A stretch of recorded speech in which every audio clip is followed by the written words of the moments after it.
Okay, so the first thing that we are going to do is start getting our ingredients together. I have a bowl that I'm going to use for my flour. Very importantly, I have a kitchen scale. Um, and the first thing that I'm going to do is put a big bowl on this scale, tear out the weight of the bowl, and then I am going to put in 715 grams of bread flour. And it'll take a while to get there.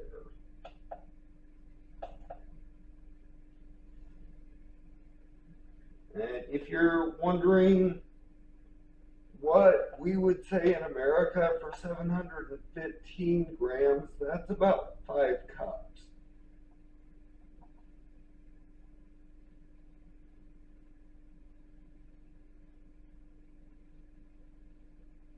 And as you can see, I'm just going slowly to be careful here.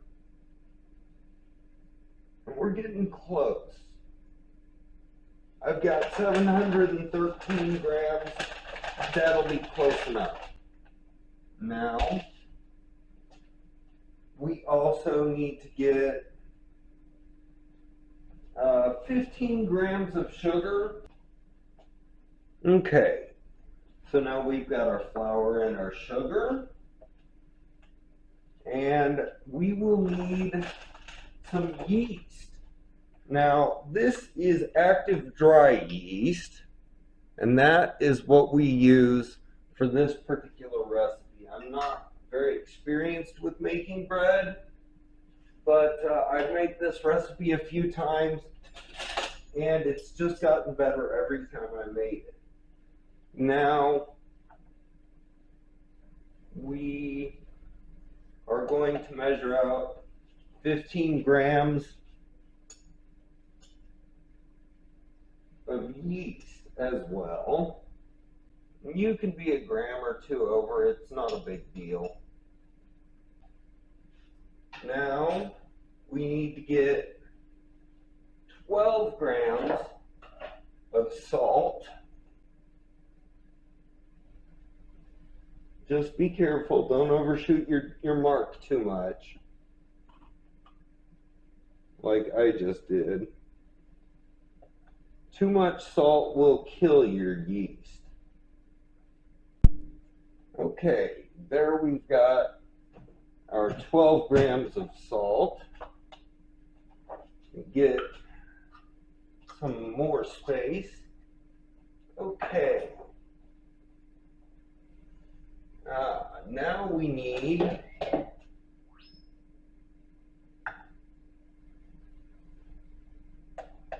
Now we need 20 grams of oil,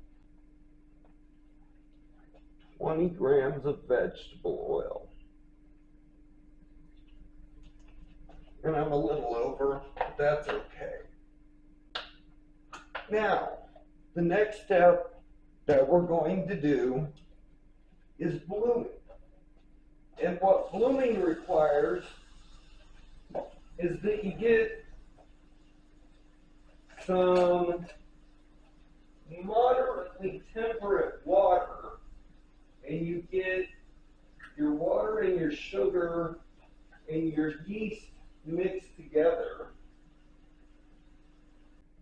And here we have 473 grams of water, which is approximately 2 cups. Now, here we go with our blooming process. You simply pour your 110 degree Fahrenheit water into the bowl. You pour in your sugar, and you pour in your yeast. And then, just to make sure everything gets all incorporated, we want to give that a mix. See if we can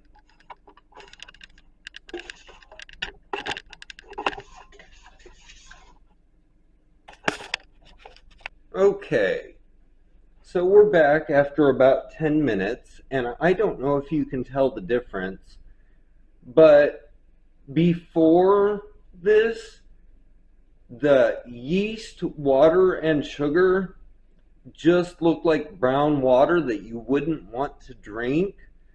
And now, if you can tell, it's got a frothy head like a barley flavored adult beverage.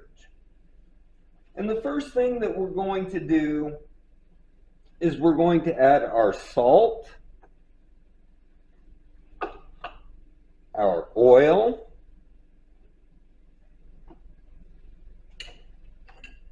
and about 3 cups of flour.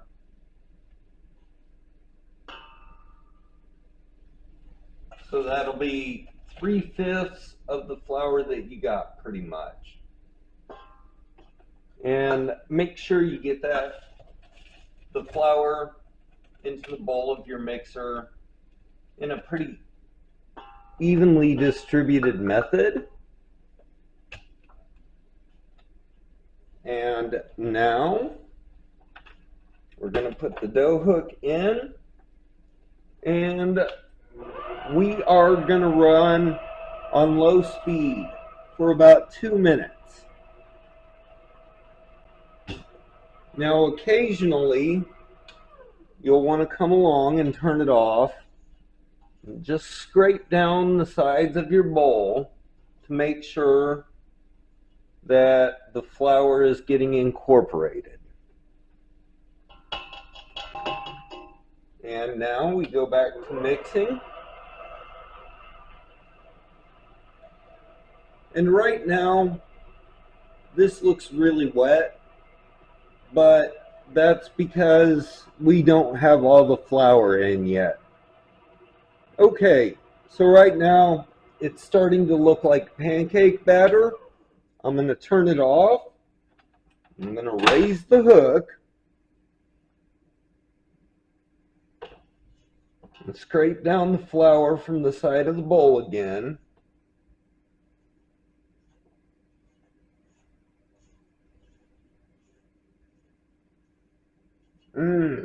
That yeasty smell.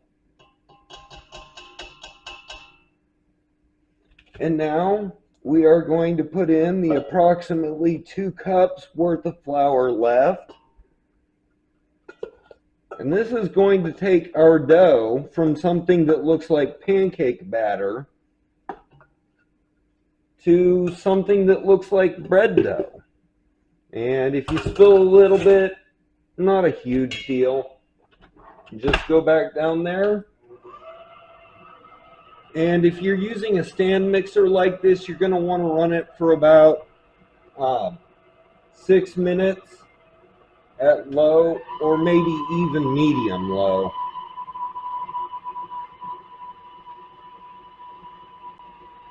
And you can tell that that extra flour is just soaking up that water because it's starting to come together and clump as a ball.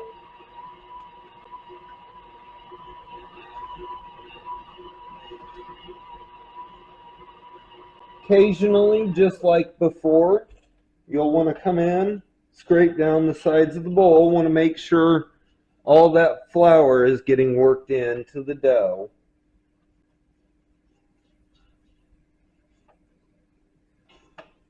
But because that dough is becoming more stiff, you won't have to do that as often.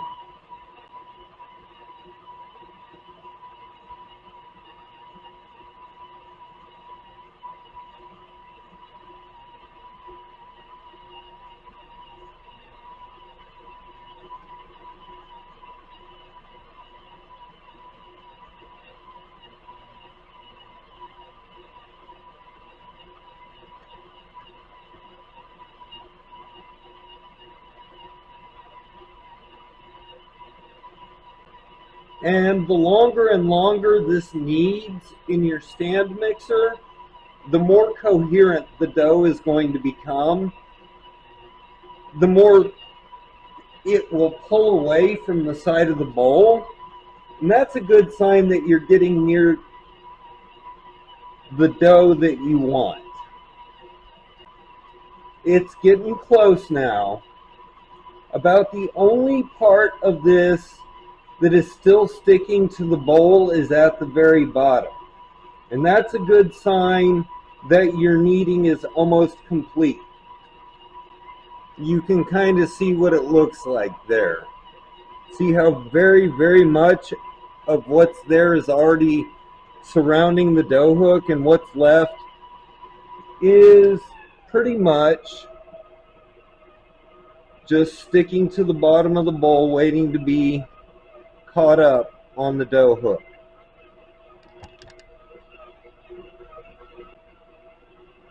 Okay, now we're going to turn that off. And as you can see, the dough is a little sticky, but that's as to be expected. And we just want to kind of pull the dough together. And we are going to do some kitchen magic here. First thing I'm going to do is take that dough hook off, because we won't be needing that. Now, I'm going to put a layer of cling wrap over that dough.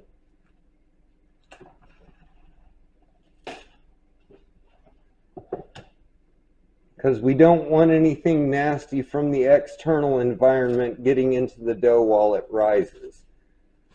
Yeah, cling wrap doesn't like me.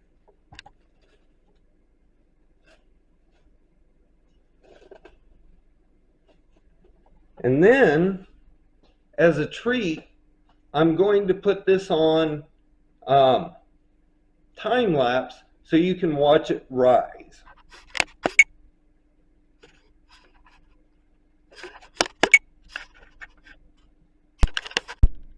Okay, after pinching our bowl back into a bowl, our dough back into a ball, we're going to put a little bit of vegetable oil, maybe 1 or 2 tablespoons, and we're going to put our dough back in there, spin it around so it gets oil all around. This will prevent it from sticking to the bowl and from sticking to the plastic wrap, which we are going to put back over the top of it again. Now, I waited 20 minutes before doing this, and I will wait 20 minutes before doing it again. But in the meantime, we are going to do a time lapse. Okay, so we're beginning to see how the process works here. Basically, the plan here is, after you've got your dough together, you want to let it rise for about 20 minutes, come out and knead your dough, and you're going to do this every 20 minutes or so for about 2 hours.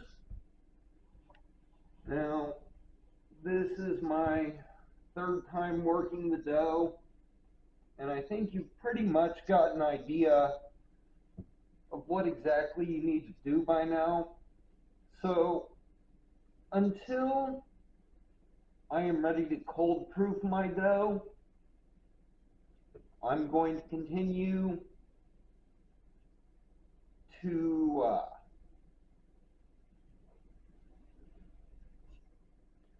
film this in time lapse, even on the occasions when I'm kneading the dough to work the gluten. Oh, and that splash of oil I just put in there, occasionally your bowl's going to run dry, and if that happens, just put another splash in there. Use it like you would any other time, just to get the ball of dough all oiled up so that it doesn't stick to anything. For it with plastic wrap, every time Now, this is just a precaution to keep anything from getting into your dough. Okay, now it's been a little over 2 hours since I originally started this. So we probably got enough gluten build. What we're going to do next is we're going to transport this to the fridge. We want a minimum of 5 hours, but anywhere up to 24 hours ahead of time is perfect. So with that said, let me get this out of the way.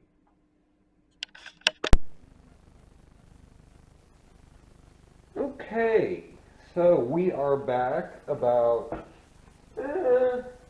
21 hours later, and our dough has proofed overnight in the fridge. And what I'm going to do now is I'm going to get this dough out of here.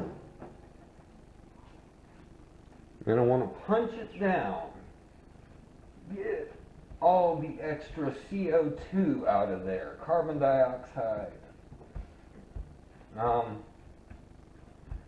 And don't worry about that. Your bread's not going to end up flat when you take it out of the oven. You'll be just fine. And doing a little kneading with it when it's cold.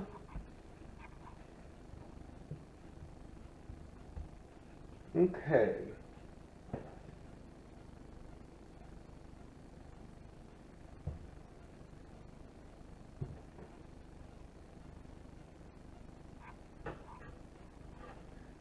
Now, we want to cut this with a dough knife into 2 slender cylinders. Don't be worried if they're not perfect. And just go around pinching up any seams that may be there. You know, it's homemade, so you don't have to have perfect anything. One thing I found is that people really like homemade bread too. Okay, now we've got those done. Now we are going to take a cookie sheet.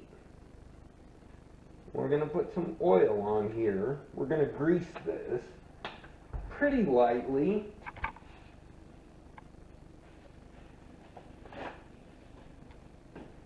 Don't need a whole lot of oil.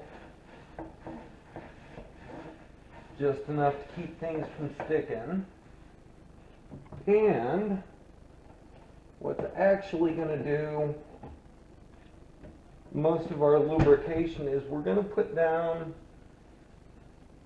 a layer of cornmeal, and this will just allow the bread to release when it's done baking. If it looks like splotchy in some places, just shake it around.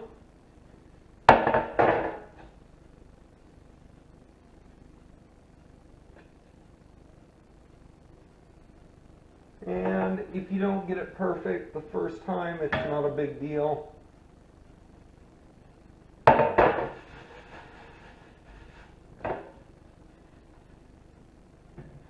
And then what we will do is we will put those 2 loaves on the greased and cornmealed pan. I'm going to see if I can get some magic here. I doubt it. No, it's not magic enough. Oh well. I am going to take some kitchen towels, make sure they're clean, and I just want to cover that up. And we're going to let that rest in a warm place to proof again. That should be ready in about an hour, especially if you're already cooking. Okay, so we have come back to our bread, and it has approximately doubled. And what we're going to do is give each loaf a light spritzing with water. Don't want too much on there. And then you want to give each loaf a shallow cut 3 times, one towards each end and one towards the middle. And we are going to go to our oven, which is preheated to 375. We are going to put the bread on the middle dough, or on the middle rack, and a little trick I picked up from a friend of mine, I'm going to throw some ice cubes directly on the bottom rack, or directly on the bottom of the oven. 3 or 4 will be more than enough. And this is going to help our bread develop a nice crusty dough. And we'll cook it for 30 to 35 minutes. And when it comes out, we'll be back. And now, making sure we use an oven glove or mitt, we will take our bread out of the oven, put it on a couple of trivets, and turn our oven off. That's a good way to save on your energy bills. And then, immediately after coming out of the oven, we want to transport these to a cooling rack, and we will let them sit there for at least half an hour before we cut into them.